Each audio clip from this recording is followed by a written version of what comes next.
तो आज है 18 अप्रैल 2025 और आज भी कुछ ज़्यादा नहीं कर पाया मैं because of so many reasons. एक तो जो लोकेशन चेंज वाला इशू है उसको लेके थोड़ा सा एनालिसिस और बाकी चीज़ें चल रही थी जिसकी वजह से फोकस नहीं हो पाया। लेकिन फिर भी मैंने लर्निंग शुरू करी थी। एक फ्लेक्सी फनल्स और टाइमलाइन डोमिनेशन का एक वीडियो है, series of videos landing page design से रिलेटेड। तो वैसे तो मैं डिज़ाइन कर लेता हूँ, बहुत काफ़ी समय से मैं करता हूँ, लेकिन थोड़ा सा फिर भी मुझे अनकंफर्टेबल होता है जब बिल्कुल स्क्रैच से कोई पेज बनाना होता है। तो थोड़ी डिफ़िकल्टी होती है कि कैसा डिज़ाइन होना चाहिए। अगर कोई टेम्पलेट भी सेलेक्ट कर लिया तब भी मुझे लगता है कि यार मज़ा नहीं आया, मैं सारे डिलीट करता हूँ फिर से स्क्रैच से बनाता हूँ। तो ये थोड़ा इशू है। तो मुझे लगा कि एक बार ट्रेनिंग देखना चाहिए, क्योंकि अगर प्रॉपर्ली बोले तो मैंने ट्रेनिंग नहीं देखा है लैंडिंग पेज डिज़ाइन का। डिज़ाइनिंग पार्ट की बात कर रहा हूँ मैं, स्पेशली कॉपीराइटिंग की नहीं। कॉपीराइटिंग तो मैं करता हूँ, पहले से ही करता हूँ और कर लेता हूँ बढ़िया, थोड़ा बहुत ऐसा लगता है मुझे। और इसीलिए शायद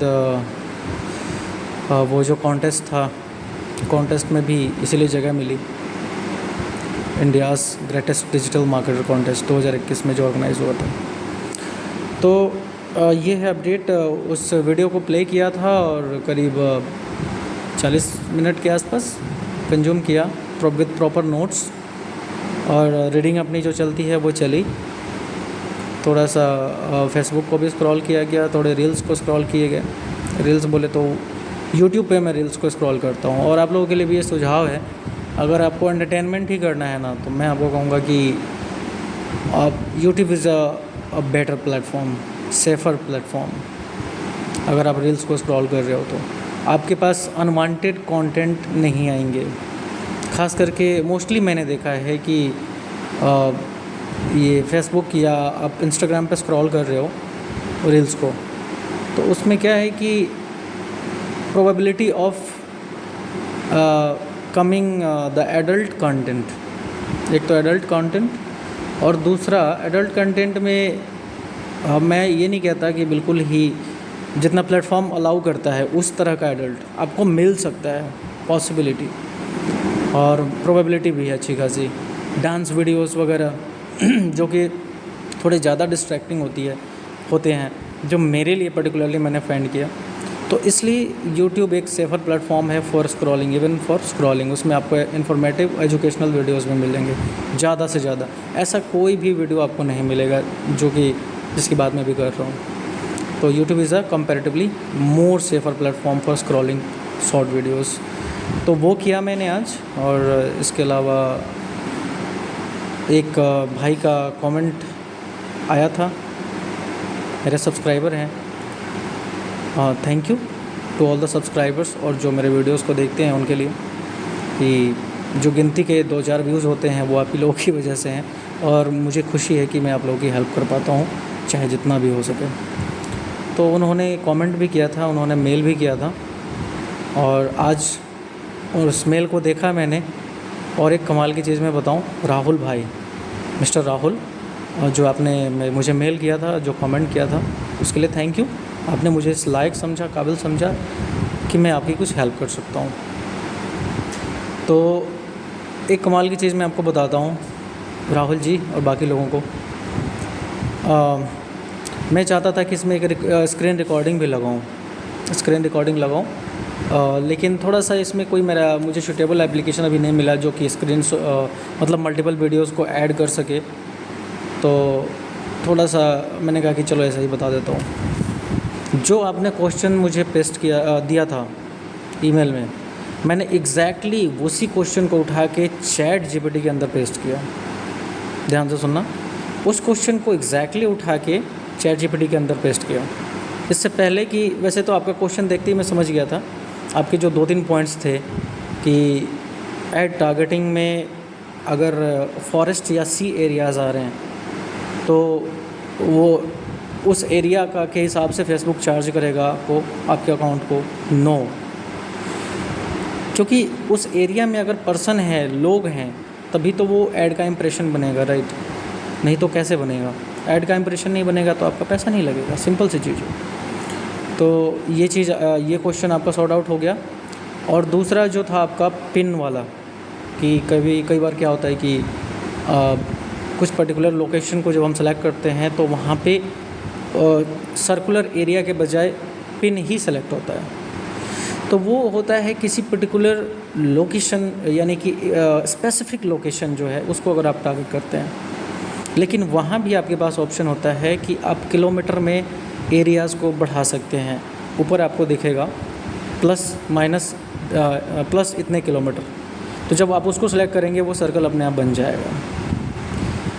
और तो ये सब मेरे को फर्स्टली मैंने आपका मेल देखा तभी मुझे क्लियर हो गया था। लेकिन मैंने कहा कि नहीं, ये सबसे इम्पोर्टेंट है कि इसके पहले कि मैं अपने फेसबुक ऐड का डैशबोर्ड खोलूं, उसमें वो चीज़ प्रैक्टिकली देखो कि कहाँ समस्या आ रही है। जो पिन वाली बात थी, पहली वाली तो क्वेश्चन मेरे को क्लियर था, ऐसे ही पिन वाली बात थी तो मैंने कहा कि एक बार करके देखता हूँ। लेकिन उससे पहले चलो ये कर लेते हैं, सिंपल सी चीज़। मैंने आपके मेल से वो टेक्स्ट उठाया, टेक्स्ट ChatGPT में पेस्ट किया, और ये जो रिस्पॉन्स मुझे मिला, जो मैं आपको बता रहा हूँ जिस तरीके से, लगभग सिमिलर वैसा ये रिस्पॉन्स है। और मैं अभी डिस्क्रिप्शन में डाल दूँगा, आप पढ़ भी लेना। तो यहाँ पे एक चीज़ मैं आपको बताना चाहता हूँ, और बाकी लोगों को भी और ख़ुद को भी, कि इस तरह के क्वेश्चन से हम परेशान रहते हैं, गलतियाँ करते रहते हैं। जैसे कि मे बी इसकी वजह से, इन 2 क्वेश्चंस की वजह से अभी तक आपने अपना कैंपेन लॉन्च नहीं किया होगा। If I am not wrong, most probably कि आपने इसकी वजह से लॉन्च नहीं किया होगा। अगर आप ये सिंपल सा क्वेश्चन जाके ChatGPT से पूछ लेते, आपको आंसर मिल जाता, और अब तक आपका कैंपेन रन हो रहा होता, मे बी आप कुछ रेवेन्यू भी बना चुके होते, कुछ प्रॉफिट भी बना चुके होते, राइट?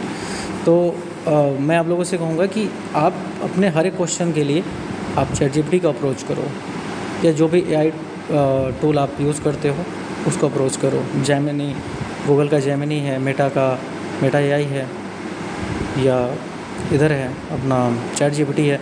मैं पर्टिकुलरली बताऊँ, मेरे एक्सपीरियंस में ChatGPT is the most advanced tool, ये मैंने एक्सपीरियंस किया। रीज़न बीइंग, एक तो सबसे पहला मॉडल है, और ये जो बाद में आने वाले हैं कंपैरेटिवली वो स्मार्टर होगा, क्योंकि उसको लगातार ज़्यादा से ज़्यादा डेटा मिल रहे हैं। उसको पहले डेटा से ट्रेन किया गया, पूरे इंटरनेट के ऊपर बेस्ट जो भी डेटा है उससे ट्रेन किया गया। ChatGPT सबसे पहले आया, उसके बाद यूज़र के क्वेरी के हिसाब से और आंसर के हिसाब से और ज़्यादा अपने आप को रिफ़ाइन करता गया। तो फिर नेचुरली वो बेहतर होगा ही होगा। और मैंने पर्टिकुलरली ये पाया है कि ChatGPT's response is much better. और अब तो image generation, video generation using Sora, image generation using क्या नाम है उस मॉडल का, 4o में भी हो जाता है। ChatGPT 4o में भी हो जाता है इमेज जनरेशन। और एक और उनका DALL-E करके एक मॉडल है, DALLE करके, तो वो भी इमेज जनरेशन में काम आता है। तो अभी भी समय है मेरे पास, वैसे उस वीडियो को मैं चाहूँगा कि कंप्लीट करूँ, 3 आवर्स का वीडियो है। तो अभी देखते हैं, करते हैं, साथ में जॉब भी करना है, तो थोड़ा सा टाइम कॉन्स्टेंट तो रहेगा।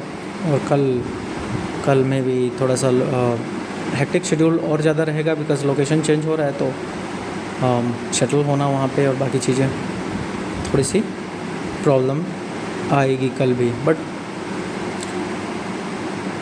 कितनी जल्दी उठ के खड़े होते हैं, यही तो है जीवन का नाम। आई मीन अपने हालातों से लड़ते हुए कैसे कितनी जल्दी आप उन हालातों को काबू में करते हैं और उठ के खड़े होकर अपने टारगेट पे लग जाते हैं। तो आज मेरे काम ना करने का एक और बहुत बड़ा रीज़न था थोड़ा सा फैमिली इश्यूज़। जब फैमिली इश्यूज़ होते हैं तो आपको पता ही है, दिमाग की बैंड बज जाती है योगा करने वाले आदमी की भी, और जो कि अपने ऊपर काफ़ी हद तक कंट्रोल रखता है, जहाँ तक मैं समझता हूँ। शायद मैं गलत हूँ, बहुत कम गुस्सा आता है मेरे को,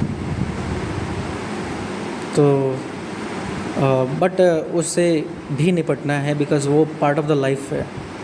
फैमिली इश्यूज़, उसके साथ जॉब, उसके साथ आपका बिज़नेस में भी जॉब के साथ भी कुछ एक्स्ट्रा कॉम्प्लिकेशंस आ सकते हैं, उसको भी हैंडल करना होता है। कोई और एक्स्ट्रा चीज़ आ गई लाइफ से रिलेटेड लाइफ में तो वो भी हैंडल करना है। तो प्रॉब्लम सॉल्विंग ही तो काम होता है एक एंटरप्रेन्योर का।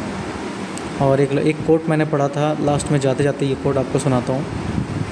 कोटेशन नहीं था बल्कि एक स्टोरी टाइप था, जिसमें कि ये बताया था कि जब सीईओ का, जैसे कि गूगल का सीईओ है या बड़ी कंपनियों के सीईओज़ हैं, तो जब उनका इंटरव्यू होता है फॉर सिलेक्शन, देन उनसे एक ही क्वेश्चन पूछा जाता है, उनकी डिग्रियां नहीं मांगी जाती। उनसे एक क्वेश्चन पूछा जाता है कि जब आप अपने लाइफ के सबसे बुरे स्टेज में थे, सबसे बुरे फेज़ में थे, तब आप किस तरीके से उठ के खड़े हुए थे। Explain this in half an hour, 30 minutes में इसको एक्सप्लेन कीजिए। और उस एक्सप्लेनेशन से अगर रिक्रूटिंग मेंबर्स सेटिस्फाई हो जाते हैं, देन यू आर सेलेक्टेड। तो ये इसी के साथ मैं अपनी बात को यहीं पे क्लोज़ करता हूँ। और वीडियोस को लाइक करते रहो, थोड़ा सा शायद और आगे बढ़ेगा तो और लोगों की हेल्प होगी। बाकी मुझे खुशी है कि एटलीस्ट एक पर्सन की तो हेल्प कर पा रहा हूँ। That's enough for me, really. See you in the next video, bye.